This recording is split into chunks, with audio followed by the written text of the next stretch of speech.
Okay. So చాలా interesting కథ నేర్చుకుందాం ఇవాళ. సో జాగ్రత్తగా కథలాగా చెప్తాను, వినండి. సో నాకు తెలిసి మీకు తెలియని విషయాలు చాలా తెలుస్తాయి. Okay, okay. ఇప్పుడు బ్యాంకులు మీకు ఎప్పుడైనా అనిపించిందా బ్యాంక్స్ వడ్డీ రేట్లను ఎలా డిసైడ్ చేస్తాయి అని? ఎవరికైనా తెలుసా అసలు? ఇవి బ్యాంక్స్, ఇవి కస్టమర్స్ అనుకోండి వీళ్ళు. సో డిఫరెంట్ కస్టమర్స్కి ఇచ్చే వడ్డీని ఎలా డిసైడ్ చేస్తాయి banks? Do they follow a process or a process లేకుండా అప్పటికున్న పరిస్థితులు బట్టి డిసైడ్ చేసేస్తాయా? ఏంటి కదా?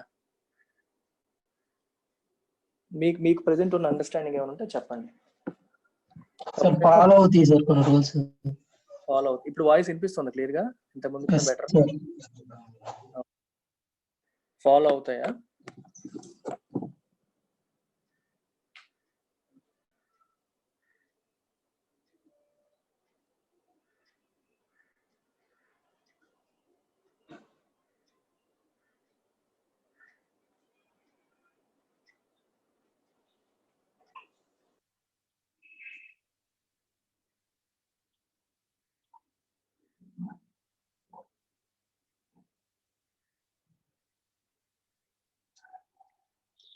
సో ఏంటి ఆ రూల్స్, ఏమైనా ఐడియా ఉందా?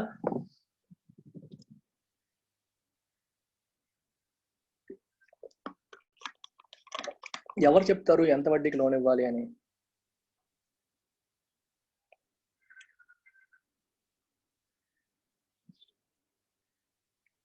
ఇంటరాక్ట్ తప్పుడైనా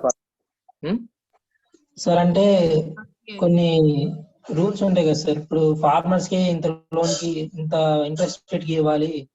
ఫార్మర్ సంగతి వదిలే, జనరల్ గా కమర్షియల్ లోన్స్ చెప్పు. RBI sir. మరి ఆర్బీఐ డిసైడ్ చేస్తే అందరూ అన్ని బ్యాంకుల్లోనూ వడ్డీ రేట్లు ఎప్పుడు సేమ్ ఉంటాయా?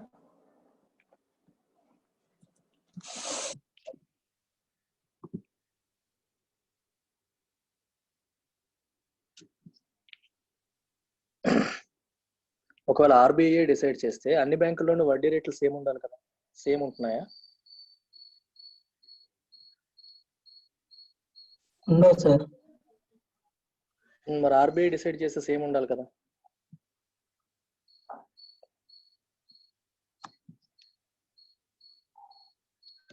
బ్యాంక్స్ లో ఉన్న ఎన్డిటిఎల్ వేస్ట్, డిపాజిట్లకి ఇంట్రెస్ట్ రేట్లకి సంబంధం ఏంటిది?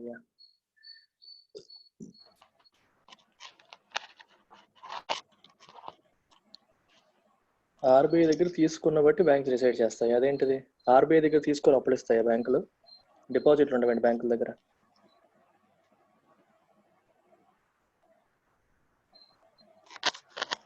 సార్ డిమాండ్ అండ్ సప్లై బట్టి ఇస్తాయా?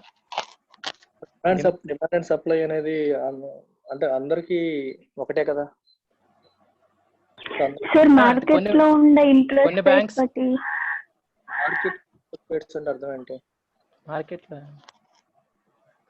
అంటే ప్రైమరీ సెకండరీ మార్కెట్స్ లో బాండ్స్ అవి ఉంటాయి కదా సార్. ఇంట్రెస్ట్ అంటే ఆ మార్కెట్స్ లో ఇంట్రెస్ట్ రేట్స్ ఎలా ఉన్నాయో దాన్ని బట్టి బ్యాంక్స్ డిసైడ్ చేస్తారు. బట్టి లోన్ రేట్ ఇంట్రెస్ట్ రేట్ ఎందుకు డిసైడ్ చేయాలి? ఏంటి ఉపయోగం దాని వల్ల? సార్ బ్యాంక్స్ కున్న అసెట్స్ బట్టి సార్. అసెట్స్ బట్టి అంటే బ్యాంక్స్ కున్న అసెట్స్ ఏంటి? Loans assets.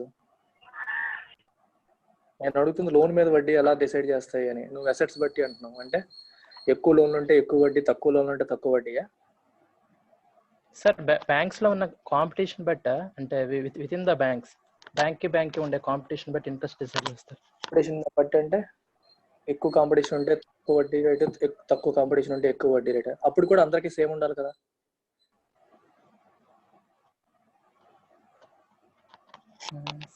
ఇప్పుడు ఎక్కువ మంది సెల్లర్స్ ఉన్నారు అనుకోండి, మనకి రేట్ తగ్గిపోతుంది అన్నారు. రేట్ తగ్గితే అందరికీ తగ్గిపోతాయి కదా?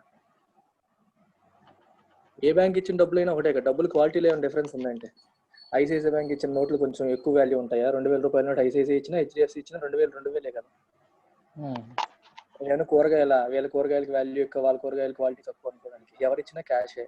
ఆ క్యాష్కి ఉన్న వాల్యూ సేమ్.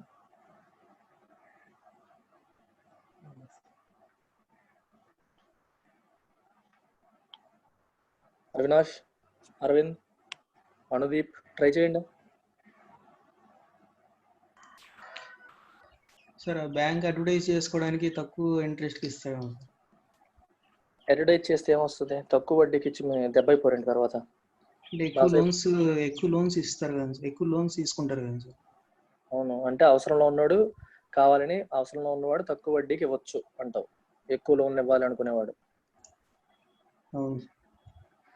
నాకేం పెద్ద అవసరం లేదు, ఎనఫ్ ఉంది అనుకునేవాడు, పేరున్నవాడు ఎక్కువ వడ్డీకి ఇస్తాడు అంటావు. ఓకే, అందరూ ఒక కామన్ ఫండమెంటల్ ఆస్పెక్ట్ మిస్ అవుతున్నారు. I'm trying to get to that. ఎవరికన్నా ఎక్కుతుందేమో చూస్తాను, ఒక్కలన్నా టచ్ చేస్తారేమో చూస్తాను. I'm waiting for that. Think, పర్లేదు, స్లోగా వెళ్తాం, క్లాస్ ఇవాళ నష్టమేం లేదు. I want to inculcate that kind of thinking. Sir అంటే ఆర్బీఐ అనౌన్స్ చేసే రెపో రేట్, నెక్స్ట్ బ్యాంక్ ఉండే లిక్విడిటీ, వీటన్నిటిని బేస్ చేసుకొని ఇస్తారా? బ్యాంక్ ఉండే లిక్విడిటీ అంటే బ్యాంక్ లో క్యాష్ ఎంత అవైలబుల్ ఉంది, వాళ్ళ లిక్విడిటీ పొజిషన్ ఏంటి? బ్యాంకులు క్యాష్ ఎలా వస్తుంది? ఆర్బీఐ నుంచి కదా సార్. బ్యాంకుకి ఆర్బీఐ నుంచి క్యాష్ వస్తుందా? కస్టమర్స్ బట్టి డిసైడ్ చేస్తారు. ఏంటమ్మా? బ్యాంక్ ఇప్పుడు నంబర్ ఆఫ్ కస్టమర్స్ బట్టి రేట్ డిసైడ్ చేస్తారు అనుకుంటున్నాను. బ్యాంకులకు క్యాష్ ఎలా వస్తుంది అది చెప్పండి ఫస్ట్. డిపాజిట్స్ వల్ల వస్తుంది. డిపాజిట్స్ వల్ల ఆర్బీఐ నుంచి వస్తుంది అంటావు? అంటే ఆర్బీఐ నుంచి కూడా తీసుకుంటారు, డిపాజిట్స్ కూడా వస్తాయి సార్, రెండు ఉంటాయి. ఆర్బీఐ నుంచి ఎందుకు తీసుకుంటారు, ఎప్పుడు తీసుకుంటారు? అంటే వాళ్ళకి డిపాజిట్స్ కరెక్ట్ అంటే ఎక్కువగా లేనప్పుడు. అంటే మెయిన్ ఆర్బీఐ ఇచ్చేదా డిపాజిట్స్? ఫస్ట్ అయితే డిపాజిట్స్. అవసరమైనప్పుడు ఆర్బీఐ దగ్గర అప్పు తీసుకుంటారు. నీ దగ్గర నీకు క్యాష్ ఉందా అంటే నీ శాలరీ చెప్తావా, నువ్వు బ్యాంక్ లో తీసుకునే అప్పు లోన్ చెప్తావా? శాలరీ వస్తుంది అంటే నా జీతం సార్ అంటావు. అంటే నా జీతం సరిపోయినప్పుడు నేను లోన్ తీసుకుంటాను సార్, అది కూడా నాదే అని చెప్తావా ఎప్పుడైనా? అయితే డిపాజిట్స్ బట్టే ఇంట్రెస్ట్ రేట్స్ ఫిక్స్ చేస్తాయి. బ్యాంకులకి క్యాష్ ఎలా వస్తుంది? డిపాజిట్స్. ఎప్పుడైనా మీరు 2-3 బ్యాంకులకు వెళ్ళినప్పుడు అన్ని బ్యాంకుల్లో డిపాజిట్ రేట్లు సేమ్ ఉన్నాయా, డిఫరెన్స్ కనిపిస్తుందా? డిఫరెన్స్ ఉంటుంది. డిఫరెన్స్ కనిపిస్తుంది. మరి డిఫరెన్స్ కనిపించినప్పుడు think from the perspective of bank. Bank perspective లో డిపాజిట్ అనేది అసెట్టా, లయబిలిటీయా? లయబిలిటీ. ఎందుకు లయబిలిటీ? మళ్ళీ ఎప్పటికైనా మళ్ళీ పే చేయాలి కదా సార్. పే చేయాలి, మరియు దానిపైన ఏం చెల్లించాలి? ఇంట్రెస్ట్ కూడా ఇంట్రెస్ట్ చెల్లించాలి. ఇప్పుడు ఎక్కువ మనకి ఏదన్నా బ్యాంకు ఎక్కువ డిపాజిట్ మీద ఎక్కువ ఇంట్రెస్ట్ రేట్ ఇస్తుంది అంటే అర్థం ఏంటి బ్యాంక్ పర్స్పెక్టివ్ లో? Think from bank perspective. If you are a depositor, if any bank pays you high interest rate on deposit, you will feel happy. అంతేనా? yes sir. Now you put your place of bank place లో నిన్ను పెట్టుకో, అప్పుడు నువ్వు హ్యాపీగా feel అవుతావు, బాధపడతావా? బాధపడతాం. అంటే అర్థం ఏంటి? బ్యాంక్ కి మనీ స్కేర్సిటీ. అంటే బ్యాంక్ కి ఆ మనీ రాబట్టడానికి ఏదైతే వాళ్ళు లోన్లు ఇవ్వాలంటే ఫస్ట్ వాళ్ళకి క్యాష్ ఉండాలి. ఆ క్యాష్ తెచ్చుకోవడానికి వాళ్ళకి అయ్యే ఖర్చు పెరుగుతున్నట్ట తగ్గుతున్నట్ట? ఎక్కువ వడ్డీ ఇచ్చినప్పుడు డిపాజిట్ల మీద బ్యాంకులు పే చేసే వడ్డీ రేట్ మనం ఏమనొచ్చు? You can call cost of funds. అంటే ఆ ఫండ్స్ సేకరించడానికి వాళ్ళకయ్యే ఖర్చు. ఫండ్స్ సేకరించడానికి వాళ్ళకయ్యే ఖర్చు ఏంటి? The interest that they pay, you call it cost of funds. ఈ ఫ్యాక్టర్ రావాలి. చాలా లేట్గా వచ్చింది. ఈ ఫండమెంటల్ థింగ్ రావాలి. లోన్ అనగానే మార్కెట్, ఎక్కువ మంది కావాలి, తక్కువ మంది కావాలి, ఇవన్నీ తర్వాత. ఫస్ట్ వాడికి క్యాష్ ఎలా వస్తుంది? It is through deposits, not through RBI. RBI ద్వారా డబ్బులు వస్తే ఇంకా బ్యాంక్ ఎందుకు? మరి బ్యాంక్ ఆపరేట్ చేయడం ఎందుకు? రిజర్వ్ బ్యాంక్ డైరెక్ట్ గా లోన్స్ ఇచ్చుకోవచ్చు కదా. వీళ్ళందరూ ఏజెంట్లా రిజర్వ్ బ్యాంక్ కి? వాళ్ళకి అత్యవసరమైనప్పుడు ఆర్బీఐ దగ్గర తీసుకుంటాయి అంతేగాని ఆర్బీఐ దగ్గర తీసుకునే అప్పుడు ఇస్తాయా? అలాంటప్పుడు బ్యాంక్ ఆపరేట్ చేయడం ఎందుకు? ఈ బ్రాంచ్లు ఎందుకు? ఈ డిపాజిట్లు ఎందుకు? Fundamental concept of banking miss అయిపోయారు అది చెప్పేటప్పుడు. సో బ్యాంక్ డెఫినేషన్ లోనే ఇట్ యాక్సెప్ట్స్ డిపాజిట్స్ అని ఉంటుంది, and it gives loans. It also gives checks and drafts. Okay, so ఇది ఇంపార్టెంట్ థింగ్. అంటే బ్యాంకుల యొక్క కాస్ట్ ఆఫ్ ఫండ్స్ ఏదైతే ఉందో, what is the meaning of cost of funds? The interest that they pay on the deposits, that is cost of funds. That is one fundamental factor deciding the interest rates on loans. Avuna kada? Is it same for all banks?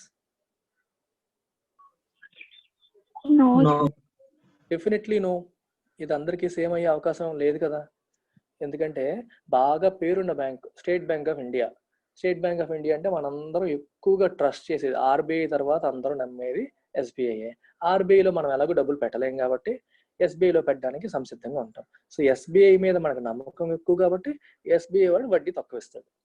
నేను నన్ను ఎలాగో నమ్ముతున్నారు, నేను ఎందుకు ఎక్కువ వడ్డీ చాలా ఆకర్షించుకోవాలి అనుకుంటాడు. సో ఎస్బీఐకి ఉండే కాస్ట్ ఆఫ్ ఫండ్స్ అనేది తక్కువగా ఉంటుంది. ఎందుకంటే తక్కువ వడ్డీకే ఎస్బీఐ డిపాజిట్స్ సేకరించగలుగుతుంది. ఎందుకంటే ఎస్బీఐకి ఆల్రెడీ ఆ బ్రాండ్ ఈక్విటీ వచ్చేసింది, నమ్మకం వచ్చేసింది. కొత్తగా ఒక బ్యాంక్ పెట్టాడు, మీ సొమ్ము మా రక్షణ అని చెప్పి ఒక బ్యాంక్ పెట్టాడు. వీడు పెట్టినప్పుడు ఎస్బీఐ వాడు ఎంత డిపాజిట్కి ఇస్తున్నాడు, వీడు అంతే ఇచ్చినాడు. ఎవడన్నా అడవి వెళ్తాడా? నువ్వెందుకు ఎస్బీఐ దగ్గరికి వెళ్తాను అంటాం. సో మరి వాళ్ళ దగ్గరికి వెళ్ళాలంటే తను ఏం చెయ్యాలి? తను వడ్డీ రేటు పెంచాలి, అంతేనా?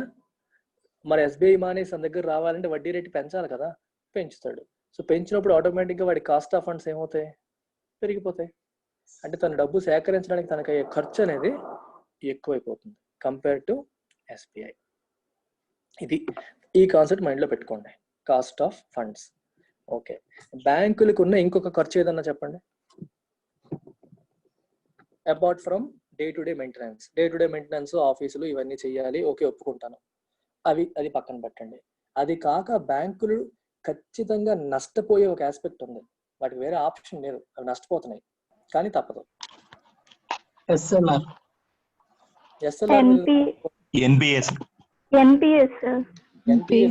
మరీ బాగుంది. ఎన్పిఎస్ అనేది ఖచ్చితంగా ఎందుకంటావు? నీ దగ్గర లోన్ తీసుకుని నెగ్గొడితే నువ్వు నష్టపోతావు. నీకు మంచి వాళ్ళకే లోన్ ఇస్తే నష్టపోవు కదా, అది ఖచ్చితంగా ఎలా అవుతుంది? Sir cash liquidity ratio sir RBI దగ్గర పెడుతుంది కదా. క్యాష్ లిక్విడిటీ రేషియో నేను చెప్పలేదే మీకు, ఏంటది? What is cash liquidity ratio? అది క్యాష్ రిజర్వ్ రేషియో కదా. క్యాష్ రిజర్వ్ రేషియో పరంగా ఆర్బీఐ దగ్గర పెట్టే మనీ పైన వాటికి వడ్డీ రాదు. ఇది లాసే కదా. దీన్ని కూడా క్యారీయింగ్ కాస్ట్ అంటారు. ఓకే, కాస్ట్ ఆఫ్ క్యారీ లేదా క్యారీయింగ్ కాస్ట్ అంటారు. ఆర్బీఐ దగ్గర వాళ్ళ నికర డిపాజిట్స్ లో 1% వాళ్ళు 1% ఏంటి 3% అనుకుంటా ప్రజెంట్, అది సిఆర్ఆర్ అనేది అంతా ఆర్బీఐ దగ్గర పెట్టాలి. పెట్టినప్పుడు దానిపైన వడ్డీ రాదు. మరి ఆ మనీ సేకరించడం కోసం వాళ్ళు వడ్డీ పే చేస్తున్నారా, పే చేయట్లేదా?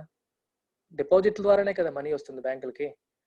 ఫర్ ఎగ్జాంపుల్ 100 కోట్లు టోటల్ డిపాజిట్స్ లో 3% అంటే 3 కోట్లు ఆర్బీఐ దగ్గర పెట్టారు. ఆ 100 కోట్లు కూడా బ్యాంక్ ఎలా వచ్చాయి? త్రూ డిపాజిట్స్ ఉన్నాయి కదా. మరి ఆ డిపాజిట్ తీసుకున్న ప్రతి వాడికి ఆర్బీఐ బ్యాంక్ వడ్డీ కట్టాలి కదా. అందుకని ఆ 3 కోట్ల మీద ఆర్బీఐ దగ్గర పెట్టేస్తుంది. ఆ 3 కోట్ల మీద ఏమి రాదు కదా, అది కాస్ట్ ఆఫ్ క్యారీయే కదా, అది కూడా బ్యాంక్కి లాసే కదా. సో లోన్ ఇచ్చేటప్పుడు దాన్ని కూడా కన్సిడర్ చేయాలా, చేయకూడదా? ఇప్పుడు కోచింగ్ సెంటర్ మనం ఎల్టీఎక్స్ ఇన్ఫినిటీ అని చెప్పి నడుపుతున్నాం క్లాసెస్. నాకు ఇంటర్నెట్కి ఎంత ఖర్చు అవుతుంది, జూమ్కి నేను ఎంత పే చేస్తున్నాను, డ్రాప్ బాక్స్కి ఎంత పే చేస్తున్నాను, నా ఫ్యాకల్టీకి ఎంత పే చేస్తున్నాను, మార్కెటింగ్ కోసం ఎంత పే చేస్తున్నాను, ఇవన్నీ నేను క్యాలిక్యులేట్ చేసుకున్న తర్వాతే కదా ఫీజు డిసైడ్ చేస్తాను.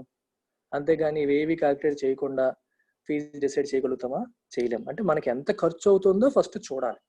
మన ఖర్చులన్నీ క్యాలిక్యులేట్ చేసి మనం అందిస్తున్న సర్వీసెస్కి మనం కొంత ఎడిషనల్ మనీ పెట్టి, ఎడిషనల్ ఫీజు పెట్టి చార్జ్ చేసి నడుపుతాం. అలాగే బ్యాంకులు కూడా వాటికి ఎంత ఖర్చు అవుతుంది, ఫస్ట్ ఆ డబ్బులు సేకరించడానికి ఎంత ఖర్చు అవుతుంది, cost of funds. Second thing, regulatory requirements కోసం ఎంత ఖర్చు అవుతుంది, సిఆర్ఆర్ కోసం, ఎందుకంటే దానివల్ల రూపాయి కూడా రావట్లేదు బ్యాంకులకి. డే టు డే మెయింటెనెన్స్ కోసం ఎంత ఖర్చు అవుతుంది. ఈ ఫ్యాక్టర్స్ అన్ని కూడా కన్సిడర్ చేసి వడ్డీ రేట్లను డిసైడ్ చేయాలి. ఇది కరెక్టా కాదా? నేను మీ కామన్ సెన్స్తో చెప్పడానికి ట్రై చేస్తున్నాను. యాక్చువల్గా ఏం జరుగుతుందో చెప్పడానికి ట్రై చేయట్లేదు. యాక్చువల్గా ఏం జరుగుతుందో చెప్తాను, కానీ ప్రస్తుతానికి isn't it common sensical approach? Yes or no? Yes, right. So ఇది క్లియర్గా ఉంది. ఇప్పుడు మన బ్యాంకింగ్ సిస్టంలో ఏం జరుగుతుందో చెప్తాను, వినండి.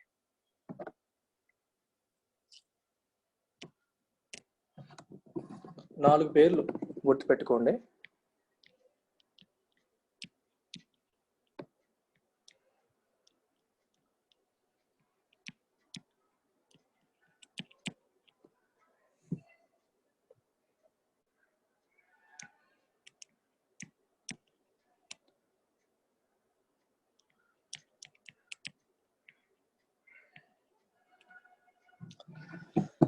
ఓకే, ఫస్ట్ది బీపీఎల్ఆర్. బీపీఎల్ఆర్ ఫుల్ ఫామ్ ఎవరిని చెప్పగలరా?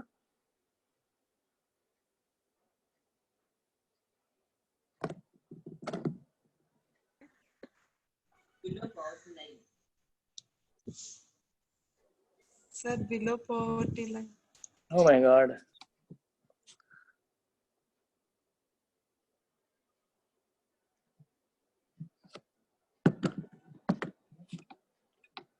బిలో పవర్టీ లైన్ కిందకి వెళ్ళిపోయారు. సార్ అసలు దానికి దీనికి సంబంధం లేదు కదా. అన్ఎంప్లాయ్మెంట్ లోకి, ఎంప్లాయ్మెంట్, పవర్టీలోకి వెళ్ళిపోయారు. Sir base point liquidity ratio, అబ్బబ్బబ్బా, బేస్ బెంచ్ మార్క్. ఓ బెంచ్ మార్క్, ఇప్పుడు ఏం చెప్పగలరా? Benchmark lending ratio, benchmark prime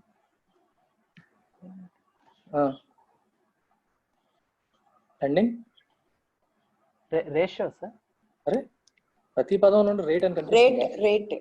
రేటా? Okay okay. MCLR అంటే గెస్ చేయండి. రోజు వస్తుంది న్యూస్లో ఇది, రీసెంట్గా కూడా వచ్చింది. SBI cuts MCLR by, HDFC cuts MCLR by అని వచ్చింది. Marginal credit marginal lending rate, marginal credit lending rate. Sir cost, marginal cost, marginal cost lending rate కాదా? Cost lending rate.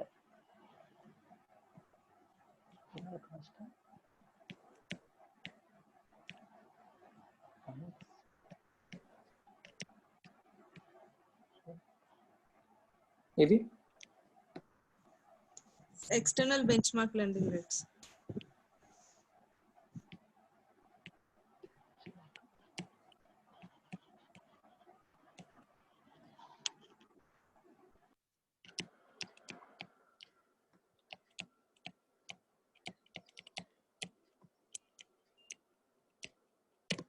ఓకే, బ్యాంకులు వడ్డీ ఎంత పెట్టుకుంటే రిజర్వ్ బ్యాంక్ ఏంటి పది? Reserve bank ఎందుకు గింజుకుంటుంది? బ్యాంకులు వడ్డీ ఇలా పెట్టాలి, అలా పెట్టాలి, రూల్స్ ఫాలో అవ్వాలి. ఎందుకు బ్యాంకులకు వదిలేయచ్చు కదా, బ్యాంక్స్ వదిలేయచ్చు కదా, ఎందుకు రిజర్వ్ బ్యాంక్ మధ్యలో ఇన్వాల్వ్ అవుతుంది? తక్కువ ఇంట్రెస్ట్ కి మనీ అదే ఆఫర్ చేస్తే పీపుల్ కి ఎక్కువ మనీ తీసుకుంటారు కదా సార్, అలా లిక్విడిటీ పెరిగిపోతుంది సిస్టమ్ లో. రిజర్వ్ బ్యాంక్ మానిటరీ పాలసీ పరంగా రిజర్వ్ బ్యాంక్ యొక్క పని ఏంటి? ఇన్ఫ్లేషన్ ని మేనేజ్, మరి వీటన్నిటిని మేనేజ్ చేయాలంటే మానిటరీ పాలసీ ఇన్స్ట్రుమెంట్స్ అని ముందు క్లాస్ లో మనం మాట్లాడుకున్నాం. సో మానిటరీ పాలసీ ఇన్స్ట్రుమెంట్స్ లో భాగంగా repo rate, reverse repo rate, MC, marginal standing facility rate, ఇవన్నీ బ్యాంక్ రేట్, ఇవన్నీ నేర్చుకున్నాం. అవన్నీ ఏంటి? Interest rates. అవి చెప్పినప్పుడు మీకు ఏం చెప్పాను? రెపో రేట్ తగ్గితే బ్యాంకులకి వచ్చే వడ్డీ రేట్ తగ్గుతుంది, తద్వారా వాళ్ళు కస్టమర్లకు ఇచ్చే వడ్డీ రేట్ తగ్గుతుంది అన్నాను. అది థియరిటికల్. ప్రాక్టికల్ గా జరుగుతుందా? జరగట్లేదు. బ్యాంకులు రిజర్వ్ బ్యాంక్ దగ్గర తీసుకుంటున్నాయి తక్కువ వడ్డీకి, కానీ వాళ్ళ కస్టమర్లకి వడ్డీ రేట్లు తగ్గించట్లా. అందుకని రిజర్వ్ బ్యాంక్ ఎప్పటికప్పుడు సిస్టంలో ఇంకా ట్రాన్స్పరెన్సీ తీసుకురావాలి, మానిటరీ ట్రాన్స్మిషన్ జరగాలి. ప్రాబ్లం ఏంటంటే రిజర్వ్ బ్యాంక్ రెగ్యులేటర్, అది డైరెక్ట్ గా మార్కెట్ లో ఇన్వాల్వ్ అవ్వలేదు. ఎందుకంటే రిజర్వ్ బ్యాంక్ డైరెక్ట్ గా అప్పులు ఇచ్చింది అనుకోండి కస్టమర్లకి, ఓకే తన చేతిలో పని ఉంటుంది, తగ్గించేస్తుంది ఇంట్రెస్ట్ రేట్. కానీ రిజర్వ్ బ్యాంక్ ఏం చెయ్యాలన్నా బ్యాంకుల ద్వారా చేయించాలంటే అది ఓన్లీ గైడ్ లైన్స్ మాత్రమే సెట్ చేయగలుగుతుంది. ఇంప్లిమెంట్ చేయాల్సిన బాధ్యత బ్యాంకులది. అన్ఫార్చునేట్లీ బ్యాంకులు సరిగ్గా ఇంప్లిమెంట్ చేయట్లేదు. అందుకని ఆర్బీఐ ఎప్పటికప్పుడు ఈ ఇంట్రెస్ట్ రేట్ డిసైడ్ చేసే మెకానిజంలో మార్పులు చేర్పులు చేసుకుంటూ వస్తుంది. సో ఫస్ట్ మీకు సంవత్సరాలు మీకు తర్వాత చెప్తాను, ఏది ఏ సంవత్సరం వచ్చిందని నాకు గుర్తులేవు, మళ్ళీ చెప్తాను. మీకు కాన్సెప్ట్ చెప్పేస్తాను వినండి. ఫస్ట్ 2010 ఆ టైంలో మనకి 2010 అంతకంటే ముందు నాకు క్లియర్గా గుర్తుంది. నేను MBA చేస్తున్నప్పుడు, MDI management development institute 2008 to 10 చేస్తున్నప్పుడు ఈ పదాలు ఏవి నేను వినలేదు. అప్పుడు ఈ ఒక్క పదమే మార్కెట్లో నడిచేది. దీని పేరేంటి? Bench mark prime lending rate. మా ప్రొఫెసర్ కూడా అప్పుడు దీని గురించి చెప్పినట్టు నాకు గుర్తుంది. ఈ పదాలన్నీ తర్వాత వచ్చాయి. Benchmark prime lending rate అంటే అర్థం ఏంటి? ఒక్కొక్క పదాన్ని విడగొట్టండి. What is the meaning of prime? First. Prime అంటే ఫస్ట్ అనా, మోస్ట్ ఇంపార్టెంట్ అనా, లేదా మోస్ట్ క్రెడిట్ వర్త్? ప్రైమ్ అంటే most important, main, first priority, first priority ఇచ్చేది లేదా మోస్ట్ ఇంపార్టెంట్ మీనింగ్స్ వస్తాయి. ఇప్పుడు లెట్స్ సే ఒక బ్యాంకుకి, బ్యాంక్ సంగతి పక్కన పెట్టండి, వడ్డీ వ్యాపారం దగ్గరికి వచ్చేయండి. ఊర్లో వడ్డీ వ్యాపారం చేసే వాళ్ళకి ఎంతో మంది వస్తారు. వడ్డీలకి డబ్బులు ఇచ్చి మన తాకట్టు పెట్టేసి వడ్డీకి తీసుకుంటూ ఉంటారు. అందులో రోజువారీ కూలీ వాళ్ళు ఉంటారు, పక్కా జాబ్ చేస్తున్న పెద్ద పెద్ద గవర్నమెంట్ ఎంప్లాయీస్ కూడా ఉంటారు. వాళ్ళకు కూడా అత్యవసరాలు రావచ్చు. బ్యాంకులు అయితే ప్రాసెస్ అని చెప్పి అక్కడ ఉన్న ఊర్లో బాగా తెలిసిన వడ్డీ వ్యాపారం దగ్గరికి వెళ్ళవచ్చు. ఇప్పుడు ఒక గవర్నమెంట్ ఎంప్లాయీ, గవర్నమెంట్ టీచర్, ఆయన నెలకి ₹1,00,000 జీతం అనుకోండి. ఆయన ఎప్పుడు అవసరమైనా సరే ఆ ఊర్లో ఉన్న వడ్డీ వ్యాపారి దగ్గరికి వెళ్తాడు. వెళ్ళి తన దగ్గర ఉన్న బంగారం ఏదో తాకట్టు పెట్టేసి తీసుకుంటాడు. ఏ టైం అంటే ఆ టైంకి ఎంత వడ్డీ అంటే అంత రేటు, ₹1 కూడా తగ్గించకుండా పద్ధతి ప్రకారం కట్టేస్తూ ఉంటాడు. అతను ఒక కస్టమర్.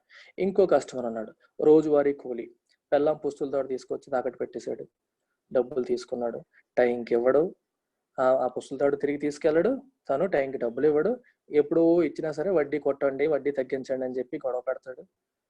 ఇలా ఉంటుంది పరిస్థితి. ఇప్పుడు you think from the perspective of that money lender, ఇద్దరిలో ఎవరికి నువ్వు తక్కువ వడ్డీకి ఇస్తావు, ఎవరికి ఎక్కువ వడ్డీకి ఇస్తావు?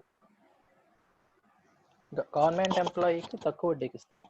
గవర్నమెంట్ ఎంప్లాయీకి నీకు రిస్క్ లేదు, అతను ఖచ్చితంగా టైంకి ఇస్తాడు. మరి అలాంటి మంచి కస్టమర్కి మనం రివార్డ్ చేయాలా లేదా? మనకి టెన్షన్ ఉండదు అతనికి ఇవ్వడం వల్ల. అతనికి ఇవ్వడం వల్ల మనకి ఎటువంటి టెన్షన్ లేదు, కాబట్టి అతనికి తక్కువ వడ్డీకి ఇవ్వడం జరుగుతుంది. రెండో క్యాండిడేట్కి ఎక్కువ వడ్డీకి ఇస్తాం. సిమిలర్గా బ్యాంక్స్ కూడా వాళ్ళ కస్టమర్స్కి వడ్డీ ఇచ్చినప్పుడు మోస్ట్ క్రెడిట్ వర్ది కస్టమర్ ఎవరు? క్రెడిట్ వర్ది అంటే అప్పు ఎగ్గొట్టని వాళ్ళు, క్రెడిట్ హిస్టరీ బాగున్న వాళ్ళు, తీసుకుని కరెక్ట్గా కట్టేవాళ్ళు. అలాంటి వాళ్ళు ఎవరు? వాళ్ళ ఫైనాన్షియల్ స్టెబిలిటీ బాగున్న వాళ్ళు, ఆదాయంలో తేడా లేని వాళ్ళు. అలాంటి కస్టమర్ ఎవరు? అలాంటి కస్టమర్కి వాళ్ళు ఎంత వడ్డీ రేటుకి అప్పిస్తారో ఆ రేట్ని BPLR అంటాం, benchmark prime lending rate. అర్థమైందా? It is the interest rate given to the most credit worthy customer of the bank. నీ దగ్గర ఉన్న కస్టమర్స్ లో నెంబర్ 1 కస్టమర్కి నువ్వు ఏ వడ్డీ రేట్ అయితే ఇస్తావో, ఏ వడ్డీ రేటుకి అయితే నువ్వు అప్పిస్తావో, that rate is called BPLR. ఇది ఎవరు డిసైడ్ చేస్తారు? బ్యాంక్ యొక్క బోర్డే డిసైడ్ చేస్తుంది. ఇందులో RBI పాత్ర 0. బ్యాంక్ యొక్క బోర్డు డిసైడ్ చేస్తుంది. డిసైడ్ చేసి ఫిక్స్ చేస్తారు. అయితే ఆ రేటు కంటే తక్కువకి ఇచ్చే అవకాశం ఉందా లేదా? ఇది ఎవరు డిసైడ్ చేస్తున్నారు? బ్యాంకే డిసైడ్ చేస్తుంది. కానీ ఎవరన్నా వచ్చి బ్యాంక్కి మంత్ ఎండ్ టార్గెట్స్ ఏదో పెట్టుకున్నారు, అవ్వలేదు. ఎవరో బ్యాంక్ ఒక కంపెనీ వచ్చింది, అప్పు కావాలని అడిగింది, కానీ తక్కువ వడ్డీ అయితేనే తీసుకుంటామనింది. టార్గెట్ మీట్ అవ్వడానికో లేకపోతే వీళ్ళ ఎండి లాలుచి పడిపోవడం వల్ల, అది ఏదో కారణం వల్ల తక్కువ వడ్డీకి ఇచ్చేసే అవకాశాలు ఉంటాయి. ఇలా అంటారు, చెప్పడానికి బాగానే ఉంది, కానీ కొన్నిసార్లు అది ఫాలో అవ్వకుండా దానికంటే తక్కువ వడ్డీకి కూడా ఇచ్చేస్తూ ఉంటారు. సో దీనివల్ల ఏమవుతుందంటే సిస్టమ్ మీద RBIకి కంట్రోల్ లేకుండా పోతుంది. ఏ బ్యాంకు ఎవరికి ఎంత వడ్డీకి ఇస్తున్నారో క్లారిటీ రావట్లేదు. సో మోస్ట్ క్రెడిట్ వర్ది కస్టమర్కి ఇచ్చేది ఇది. సో దానికంటే లెస్ క్రెడిట్ వర్ది కస్టమర్కి దీనికంటే ఎక్కువ వడ్డీ రేట్. ఒక రకంగా చెప్పాలంటే ఇదే lowest interest rate that they can give to their customers అని అర్థం చేసుకోవచ్చు. కానీ unfortunately without a solid system in place they are allowed to lend even below BPLR. అందువల్ల ఈ సిస్టమ్ ఫెయిల్ అయింది, అనుకున్నట్టుగా సక్సెస్ సాధించలేదు. తర్వాత RBI 2010లో అనుకుంటాను బేస్ రేట్ని ఇంట్రడ్యూస్ చేసింది. ఓకే, బేస్ రేట్ ఇంట్రడ్యూస్ చేసింది. బేస్ రేట్ అదేంటో నెక్స్ట్ స్లైడ్లో చూద్దాం.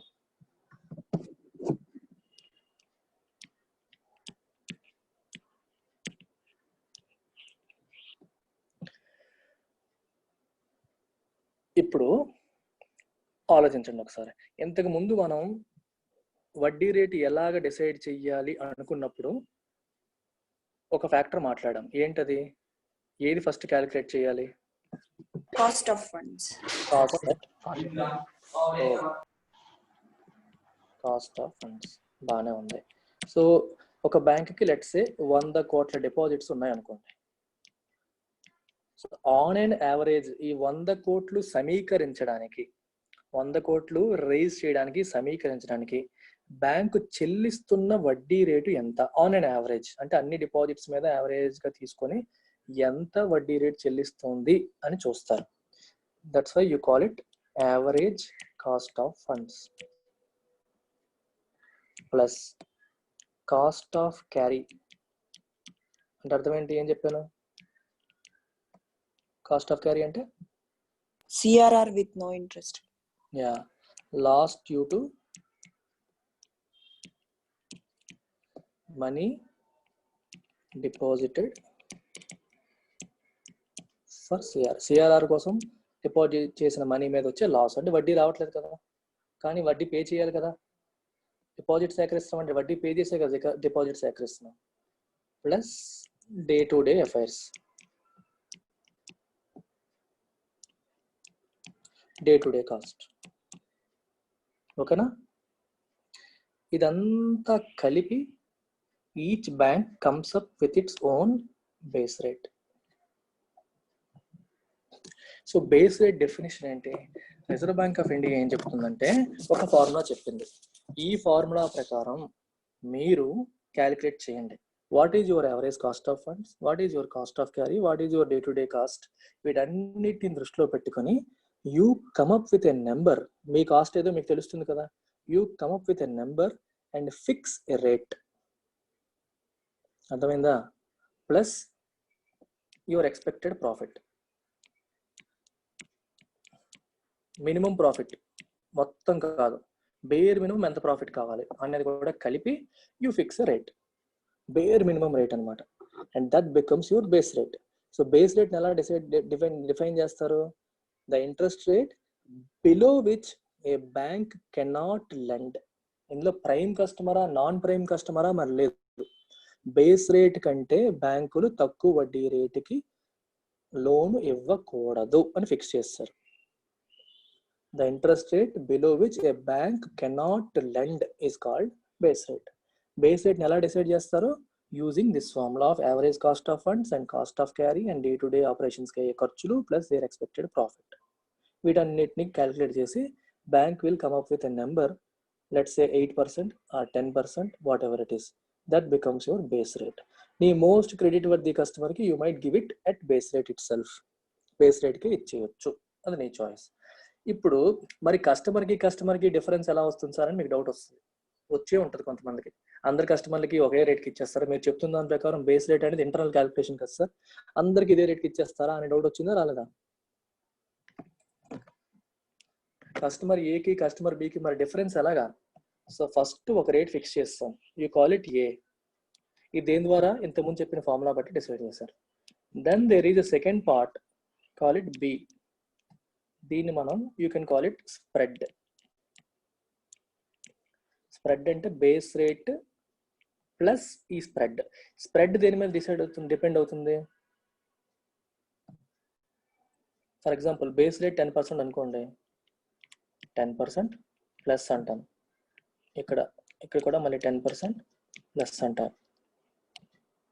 ఇక్కడేమో ఎక్స్ అనే కంపెనీ ఉంది, ఇక్కడేమో వై అనే కంపెనీ ఉంది.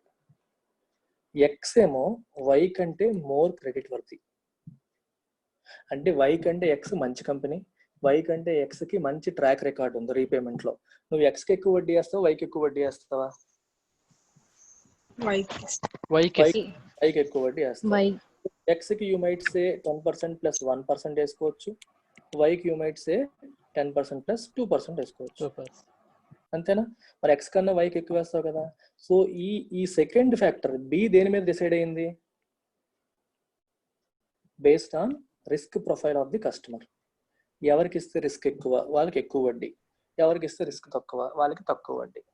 సో ఒక ఫ్యాక్టర్ ఏమో బ్యాంక్ ఇంటర్నల్ పారామీటర్స్ ద్వారా డిసైడ్ చేశారు, రెండో ఫ్యాక్టర్ ఏమో మనకి ఇచ్చే కస్టమర్ యొక్క ప్రొఫైల్ బట్టి డిసైడ్ చేస్తున్నారు. ఈ రకంగా బ్యాంక్స్ 2010 నుంచి 2014 వరకు అనుకుంటాను బేస్ రేట్ ఫార్ములా ద్వారా చేసేవారు. ఇది క్లియర్?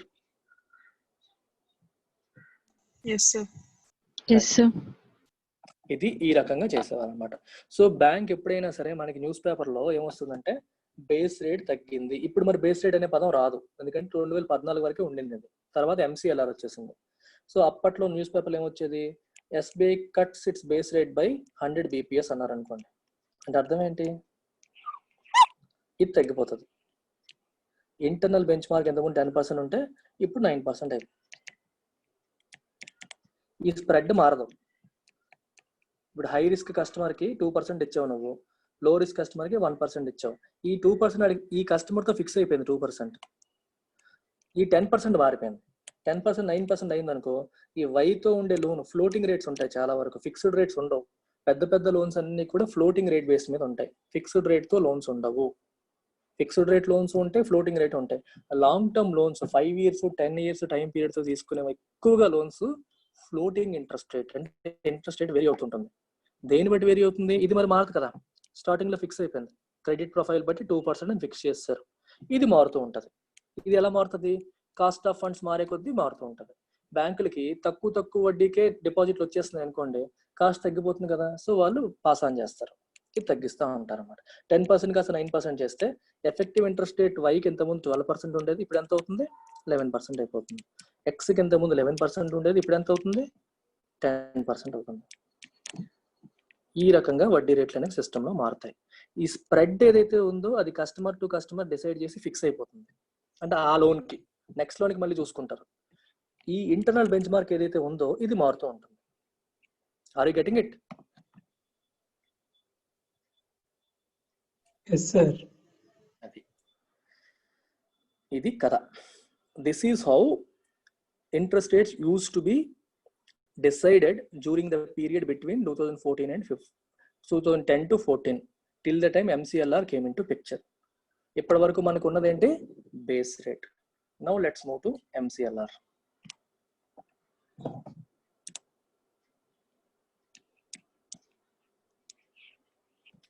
MCLR అంటే అర్థం ఏంటి, marginal cost of funds based interest lending rate. MCLR base rate బేసికల్ గా మోర్ ఆర్ లెస్ సేమ్, కానీ చిన్న డిఫరెన్స్ ఉంది. మీరు బేస్ రేట్ లో మనం కాస్ట్ ఆఫ్ ఫండ్స్ ఎలా క్యాలిక్యులేట్ చేసాం చెప్పండి? యావరేజ్ కాస్ట్ ఆఫ్ ఫండ్స్ అంటే ఆల్రెడీ సమీకరించిన మనీ మీద మనకి యావరేజ్ గా ఎంత కాస్ట్ పడింది, ఎంత వడ్డీ రేటు చెల్లిస్తున్నాము అనే దాన్ని బట్టే కదా, అవునా కదా?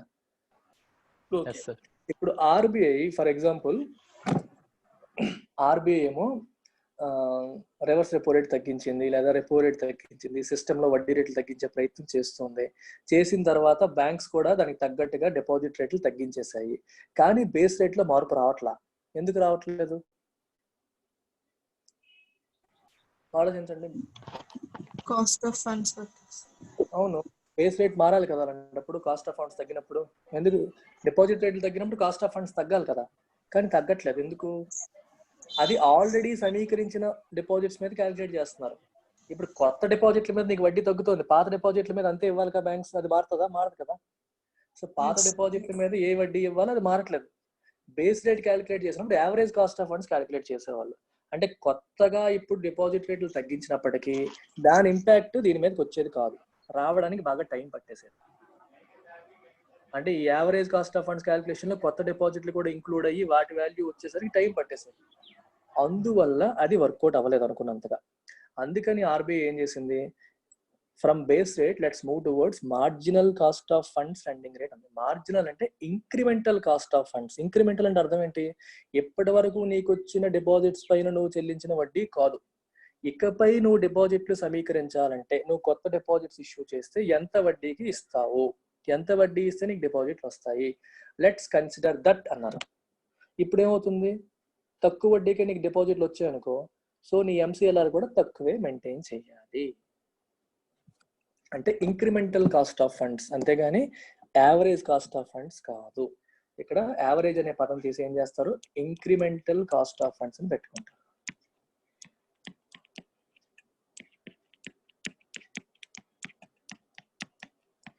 Incremental cost of funds. Is it clear? So ఇందులో కూడా మళ్ళీ మీకు కాస్ట్ ఆఫ్ క్యారీ ఉంటుంది. కాస్ట్ ఆఫ్ క్యారీ అంటే అర్థం ఏంటి? Loss due to deposits with RBI on account of CRR. Today operations ఉంటాయి. దీంతో పాటు there is something called tenor premium. Tenor premium అంటే అర్థం ఏంటంటే, ఇప్పుడు ఒక బ్యాంక్ నీకు అప్పు ఇచ్చింది అనుకుందాం, నీకేమో 2 రకాల అప్పులు ఇచ్చింది అనుకుందాం. ఒకటేమో 1 year కి, ఇంకొకటేమో 10 years కి. బ్యాంక్ పరంగా ఆలోచించు. 1 year పీరియడ్ కి ఇచ్చిన అప్పు రిస్కీయా, 10 years పీరియడ్ కి ఇచ్చిన అప్పు రిస్కీయా? From the perspective of bank 10 years. ఎక్కువ పీరియడ్ ఇచ్చినప్పుడు ఈ మధ్యలో ఈ ప్రశాంత్ పోతాడో, వీడు పోయేటంటే అప్పు ఎవరు తీరుస్తాడు? బ్యాంక్ రిస్కే కదా అది. పీరియడ్ పెరిగే కొద్దీ రిస్క్ పెరుగుతుంది. అందుకే లాంగ్ టర్మ్ లోన్స్ మీద తక్కువ టైం పీరియడ్ కాకుండా ఎక్కువ టైం పీరియడ్కి ఇచ్చే లోన్స్ మీద టెనర్ ప్రీమియం వేస్తారు. అంటే ఎక్కువ టైం పీరియడ్ అయినప్పుడు వడ్డీ రేటు పెంచడం. ఇది మనకి బేస్ రేట్లో లేదు. బేస్ రేట్ క్యాలిక్యులేషన్ చేసినప్పుడు ఇది లేదు. ఎంసీఎల్ఆర్ వచ్చినప్పుడు ఇది తీసుకొచ్చారు. So incremental cost of funds అంతకుముందు యావరేజ్ ఉండేది, ఇప్పుడు ఇంక్రిమెంటల్ అంటే కొత్త డిపాజిట్స్ మీద మనకి ఎంత కాస్ట్ ఆఫ్ ఫండ్స్ ఉంది అని. అలాగే cost of carry, tenor premium, day to day ఆపరేషన్స్కి అయ్యే ఖర్చు, మన మినిమం ప్రాఫిట్ ఎక్స్పెక్టేషన్ అవన్నీ పెట్టుకుంటాం. ప్లస్ ఇంతకు ముందులాగే రెండో కాంపోనెంట్ సేమ్, రిస్క్ స్ప్రెడ్. నీ కస్టమర్కి నీకు ఉన్న ఈక్వేషన్ బట్టి క్రెడిట్ వర్ది అయితే ఇది 1% వేసుకుంటే, క్రెడిట్ హిస్టరీ సరిగ్గా లేకపోతే you can take 2%, 3%, what ever it is. ఈ రెండోది కస్టమర్ టు కస్టమర్ డిసైడ్ అవుతుంది. A+B వేసుకుంటే సేమ్ ఇందాకలాగే.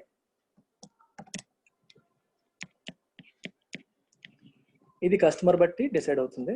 ఇదేమో ఇంటర్నల్ బెంచ్ మార్క్.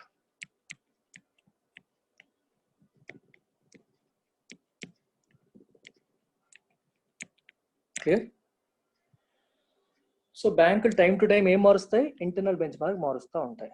ఇది కస్టమర్ టు కస్టమర్ మాట్లాడుకుంటారు. బ్యాంకు కస్టమర్ మాట్లాడుకొని వాళ్ళకు ఈక్వేషన్ బట్టి ఫిక్స్ చేసుకుంటారు. సో ఒక లేన్ రేట్ ఫిక్స్ అయిపోయి బి ఫిక్స్ అయిపోతుంది. ఏ మారుతూ ఉంటుంది. ఏ మారిన ప్రతిసారి ఆ కస్టమర్ ఈ బ్యాంక్ చెల్లించే వడ్డీ రేటు మారిపోతూ ఉంటుంది. ఎంసీఎల్ఆర్ అర్థమైందా?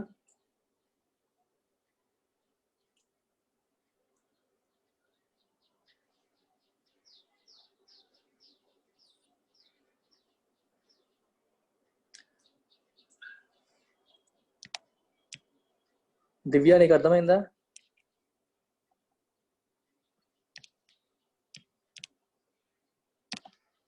యా, ఇది concept of MCLR. Now MCLR వల్ల కూడా రిజర్వ్ బ్యాంక్ అనుకున్న ఫలితాలు రాలేదు. అందుకని 2019లో it came up with a new concept called EBLR. EBLR పేరే ఉంది. ఇప్పుడు మీరు ఒకసారి అబ్జర్వ్ చేస్తే బేస్ రేట్ మరియు ఎంసీఎల్ఆర్ లో ఉన్న కామన్ ఫ్యాక్టర్ ఏంటి?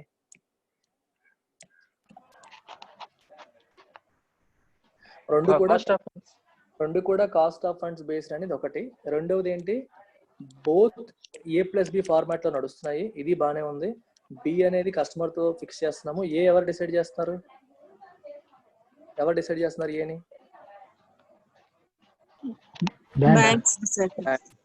అంటే అందుకే దీన్ని ఏమన్నాం మనం? ఇంటర్నల్ బెంచ్ మార్క్ అన్నాం. అంటే ఇంటర్నల్ గా దీన్ని డిసైడ్ చేస్తున్నాయి, ఎక్స్టర్నల్ గా కాదు. అంటే వాళ్ళకి ఎంత ఫండ్స్ పెడితే వస్తుంది, ఎంత ఖర్చు అవుతుంది, ఇవన్నీ ఇంటర్నల్ గా వాళ్ళు డిసైడ్ చేస్తున్నారు. దీన్ని వాళ్ళే డిసైడ్ చేస్తారు కాబట్టి వాళ్ళు మ్యానిపులేట్ చేసే అవకాశం ఉంటుంది. అంటే నిజంగా వాళ్ళకి తక్కువ కాస్ట్ అయినా సరే మాకు ఎక్కువ అవుతుంది అన్నట్టుగా ఎక్కువ పెట్టచ్చు. It is still under the control of the bank. అవునా కదా? అందుకే వాళ్ళకి వడ్డీలు తక్కువకి వచ్చినా సరే మాకు ఎక్కువ అవుతుందని చూపిస్తూ చేసే అవకాశాలు ఉంటాయి. ఇది బేస్ రేట్ కదా. అందుకే ఈ రెండు సిస్టమ్స్ కూడా అనుకున్నంత సక్సెస్ సాధించలేదు అని చెప్పి రిజర్వ్ బ్యాంక్ ఏం చేసిందంటే, మీరు A+B ఫార్ములా ఫాలో అయిపోండి పర్లేదు, ఇది మీరు కస్టమర్ పట్టి పెట్టుకోండి పర్లేదు, కానీ మీ చేతిలో లేదు ఇంకా. It is now link to external bench mark.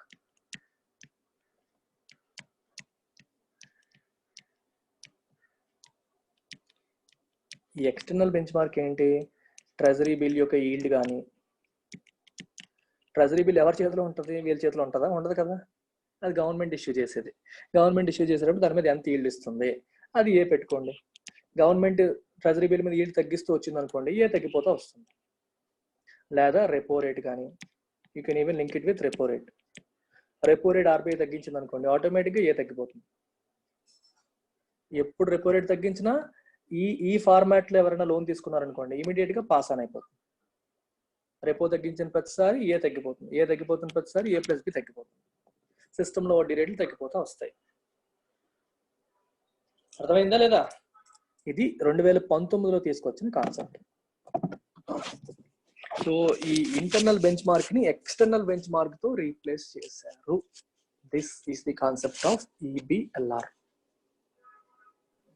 Sir bank decide అవుతుందా సార్ ఏదైనా తీసుకోవచ్చా, రెపో రేట్ అనా టీ బిల్ అని? ఏదైనా చేసుకోవచ్చు. ఆర్బీఐ ఒక 4-5 ఆప్షన్లు ఇస్తుంది. ఆ 4-5 ఆప్షన్స్ లో ఏది కావాలంటే తీసుకోవచ్చు, మీ చాయిస్. రెపో రేట్ సార్ అనుకోండి సార్ ఇప్పుడు అన్ని బ్యాంక్స్ కూడా ఈబిఎల్ఆర్ఏ ఫాలో అవ్వాలా? అవ్వమని చెప్పారు. సో అన్ని బ్యాంక్స్ కూడా 1 by 1 వచ్చేసాయి దీనికి. బీపీఎల్ఆర్, ఎంసీఎల్ఆర్ అవి ఇంకా అవసరం లేదా సార్? పాత లోన్స్ ఎంసీఎల్ఆర్ మీద తీసుకున్న లోన్స్ ఉంటాయి కదా, అవి కంటిన్యూ అయిపోతాయి. నువ్వు 2018లో 20 సంవత్సరాల పీరియడ్ కి ఒక ఎంసీఎల్ఆర్ బేస్ లోన్ తీసుకున్నావు అనుకో, అది కంటిన్యూ అవుతుంది కొన్నాళ్ళు.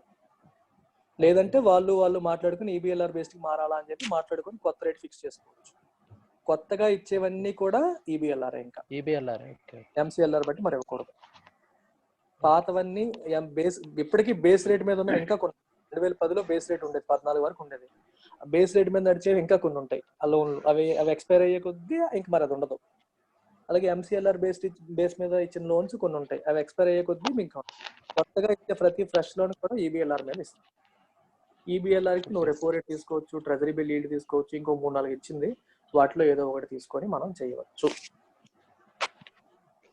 ఇంట్రెస్ట్ ఎప్పుడు ఫ్లక్చువేషన్ అవుతూనే ఉంటది కదా సార్? అవుతాయి, ఫ్లక్చువేట్ అవుతూనే ఉంటాయి. ఫ్లోటింగ్ రేట్ అంటే అంతే, మరి ఫిక్స్డ్ ఉండదు, ఫ్లక్చువేట్ అవుతుంటది.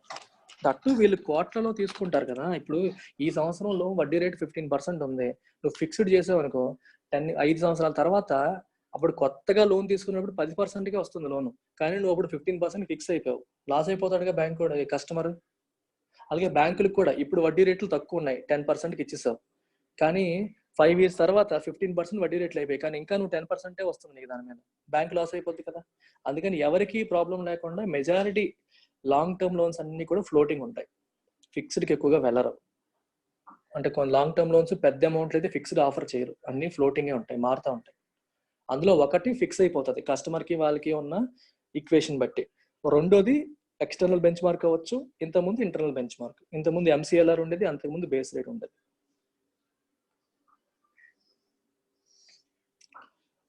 అర్థమైందా మదామ్స్ టీచర్స్, మదామ్స్ సర్స్? ఇది కదా, ఇది చెప్పడానికి ఎక్కడ క్లియర్ గా ఇన్ఫర్మేషన్ ఒక చోట రాసిపెట్టి ఉండదు. చాలా రీసెర్చ్ చేయాలి, చాలా చదవాలి, చదివి లింక్ చేసుకోవాలి, అర్థం చేసుకోవాలి, చెప్పాలి. ఇది కదా. ఇప్పుడు దీనికి నోట్స్ చెప్పే ఓపిక నాకు లేదు, మీకు అర్థమైందని అనుకుంటున్నాను. నెక్స్ట్ క్లాస్లో చెప్తా. ఓకే, నెక్స్ట్ క్లాస్లో మీకు సింపుల్గా నోట్స్ ఇచ్చేస్తాను. ఇవాళకి ఇక్కడికి ఆపేస్తాను. ఏమైనా డౌట్స్ ఉంటే అడగండి. సార్ ఇదే ఈబిఎల్ఆర్ వల్ల అన్ని బ్యాంక్స్ కూడా ఇంట్రెస్ట్ రేట్ సేమ్ అయిపోదా సార్? అంటే కొంచెం దగ్గర పక్కన బి అనేది డిసైడ్ చేసుకోవచ్చు కదా. బి అనేది ఓకే ఓకే, బి అనేది బ్యాంక్ చేతిలోనే ఉంది కదా. ఏ మాత్రం ఫిక్స్ సార్ అన్ని బ్యాంక్స్ కి సేమ్? బ్యాంక్ చేతిలో లేదు, అదే కదా మార్చేశారు ఇప్పుడు. ఇంతకుముందు ఏ కూడా బ్యాంక్ చేతిలో ఉండేది, ఇంటర్నల్ బెంచ్ మార్క్. ఇప్పుడు ఏ పీకేశారు, అది ఎక్స్టర్నల్ బెంచ్ మార్క్, వాళ్ళ చేతిలో లేదు. సో బిని వాళ్ళు మ్యానిపులేట్ చేసుకోవచ్చు ఇంకా. అందుకే ఆర్బీఐ ఇంకా గింజుకుంటుంది, నేను ఎన్ని చేస్తున్నా సరే అనుకున్నది పని జరగట్లేదు బయట అని. పవర్ ఇంకా బ్యాంక్ చేతిలోనే ఉంది, ఎంత పిలక కట్ చేద్దాం అనుకున్నా పని అవ్వట్లేదు. ఇన్ని పనులు చేసినప్పటికీ కూడా రిజర్వ్ బ్యాంక్ తను అనుకున్న ఫలితాన్ని సాధించలేకపోతుంది. రిజర్వ్ బ్యాంక్ కోరుకునేది ఒకటే, నేను రెపో తగ్గించినప్పుడు అకార్డింగ్లీ మీరు లోన్ రేట్లు తగ్గించండి, వడ్డీ రేట్లు తగ్గించండి అని కోరుకుంటుంది. వీళ్ళేమో వెంటనే పాస్ ఆన్ చేయరు. రెపో రేట్ తగ్గించిన సంవత్సరానికో ఎప్పుడుకో ఇంపాక్ట్ వస్తుంది సిస్టంలో. రిజర్వ్ బ్యాంక్ అనుకున్న ఫలితాలు సాధించలేకపోతుంది. అందువల్ల ఇవి సిస్టమిక్ గా ఉన్నాయి. అందుకే థియరిటికల్ గా మనం చదువుకునేది వేరు, సిస్టంలో ప్రాక్టికల్ గా ఉండే ఇష్యూస్ వేరు. సో మీరు కొరిలేట్ చేసుకోవాలి, ఎందుకు అని ఆలోచించాలి. అదే ఎకానమీ యొక్క బ్యూటీ. ఫిజిక్స్కి కెమిస్ట్రీకి అలాంటివి ఉండవు. మీరు థియరిటికల్గా ఏదైతే చూస్తారో ప్రాక్టికల్గా అదే కనిపిస్తుంది. ప్రాక్టికల్గా కనిపించిన దాన్ని రివర్స్ ఇంజనీరింగ్ చేసే థియరీని తీసుకొచ్చారు. అందుకే ఫిజిక్స్ కెమిస్ట్రీ. ఫ్యాన్ ఎందుకు తిరుగుతుందంటే ఖచ్చితంగా చెప్పగలవు. ఒక లారీకి 8 టైర్లు ఎందుకు ఉన్నాయి, లోడ్ ఉన్న లారీకి, లోడ్ లేని లారీకి 6 టైర్లు ఎందుకు ఉన్నాయంటే చెప్పగలవు. They operate on certain principles of physics. Crystal clear. మేఘాలు ఎందుకు ఫామ్ అవుతాయంటే చెప్పగలవు. చాలా వరకు చెప్తాం, సైన్స్ ఉంటుంది. These are general sciences. Political science కానీ ఇవన్నీ ఏంటంటే పుస్తకాల్లో ఉన్నది యాజ్ ఇట్ ఈజ్గా ఇంప్లిమెంట్ అవ్వదు. హ్యూమన్ ఫ్యాక్టర్స్ వస్తాయి, మల్టిపుల్ అదర్ ఫ్యాక్టర్స్ వస్తాయి. And that uncertainty makes them fascinating. Regular సైన్సెస్కి ఈ సైన్సెస్కి డిఫరెన్స్ అది. So you should be able to enjoy that uncertainty. ప్రతిదీ క్లియర్గా ఉంటే సినిమా ఉంది. థ్రిల్లర్ మూవీస్ నచ్చుతారా, ఫ్లాట్గా స్టోరీ తెలిసిపోయిన మూవీస్ నచ్చుతాము మనం. థ్రిల్లర్ అంటే నచ్చుతుంది, నెక్స్ట్ ఏంటి తెలియకూడదు. ఏ బిట్ ఆఫ్ అన్సర్టనిటీ లైఫ్లో ఉండాలి. ఆ అన్సర్టనిటీ ఉంటేనే లైఫ్లో కిక్ ఉంటుంది. అందుకనే సబ్జెక్ట్లో ఈ అండర్స్టాండింగ్లో ఈ అన్సర్టనిటీ ఏదైతే ఉంటుందో దాన్ని మీరు ఎంజాయ్ చేయాలి.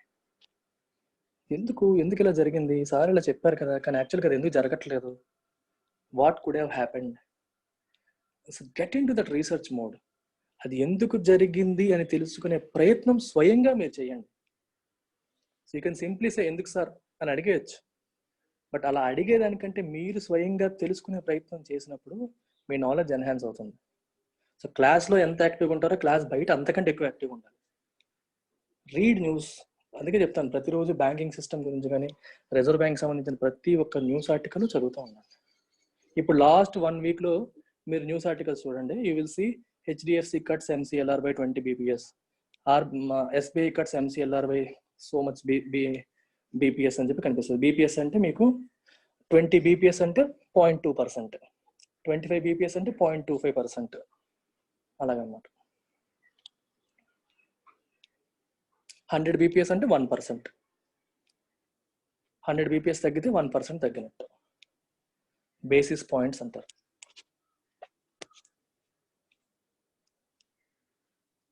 ఇది అయిపోయాక ఇదే ఇంట్రెస్టింగ్ టాపిక్. దీని తర్వాత ఇంకా ఫ్లాట్. SBI ఎలా వచ్చింది థియరీ అనమాట. ఒక 2 days మీకు రూరల్ బ్యాంక్స్ ఎలా వచ్చాయి, రూరల్ బ్యాంక్స్ పర్పస్ ఏంటి, కోఆపరేటివ్ బ్యాంక్స్ ఎలా వచ్చాయి, కోఆపరేటివ్ బ్యాంక్స్ పర్పస్ ఏంటి, కోఆపరేటివ్ బ్యాంక్స్లో ఈ మధ్యన క్రైసిస్ జరుగుతుంది, ఎందుకు జరుగుతుంది, అక్కడ కరెంట్ అఫైర్స్ లింక్ చేద్దాం. ఓకే, కోఆపరేటివ్ బ్యాంక్స్కి కమిటీ ఏంటి, రూరల్ బ్యాంక్స్ ఏ కమిటీ ద్వారా రికమెండేషన్స్ వల్ల వచ్చాయి, వాటి పర్పస్ ఏంటి, వాటి రెగ్యులేషన్ ఎవరు చేస్తారు, కోఆపరేటివ్ బ్యాంక్స్లో డ్యూయల్ రెగ్యులేషన్ వల్ల వస్తున్న ఇష్యూస్ ఏంటి. కొన్ని కోఆపరేటివ్ బ్యాంక్స్కి triple regulation. District cooperative banks మనకి ఏవైతే స్టేట్ కోఆపరేటివ్ బ్యాంక్స్కి 3 రెగ్యులేటర్స్ ఉంటారు. ఒక పక్క నాబార్డు, ఒక పక్క కోఆపరేటివ్ సొసైటీస్ అంటే స్టేట్ గవర్నమెంట్, ఇంకో పక్క ఏమో RBI. ఎక్కువైపోయి ఎవడో సరిగ్గా చేయడు. దట్ పొలిటికల్ ఇన్వాల్వ్మెంట్ అయిపోయి కరప్షన్ ఎక్కువగా జరిగి కోఆపరేటివ్ బ్యాంక్స్ ఫెయిల్ అవుతున్నాయి. సో ఇవన్నిటిని మనం ఇంకా డీపర్ కోణంలో చూడాలి. RRBs ఏ పర్పస్ మీద వచ్చాయి, ఇప్పుడు ఆ పర్పస్ సర్వ్ చేస్తున్నాయా చేయట్లేదా, వాటిలో వచ్చిన మార్పులు చేర్పులు ఏంటి, హిస్టారికల్గా ఏ మార్పులు తీసుకొచ్చారు. సో డీప్గా అనలైజ్ చేయాలి. అవన్నీ కొంచెం ఫ్లాట్గా ఉంటుంది, కానీ దాంట్లో let's try to inject some more life in to it by understanding them in a deep manner. Clear? సరే, ఇవాటికి ఇక్కడ ఆపేద్దాం. So let's connect again on Tuesday. ఆ రోజు మీకు దీనికి సంబంధించిన నోట్స్ చెప్పేస్తాను, ఫాస్ట్గా డెఫినేషన్ చెప్పేస్తాను. చెప్పేసిన తర్వాత let's get to RRBs, cooperative banks, SBI, nationalisation of banks, consolidation in banks. Banks మీకు కన్సాలిడేషన్ జరుగుతుంది, మెర్జర్ జరుగుతుంది. సో వాటికి సంబంధించిన విషయాలు కూడా తెలుసుకుందాం. Take care, bye.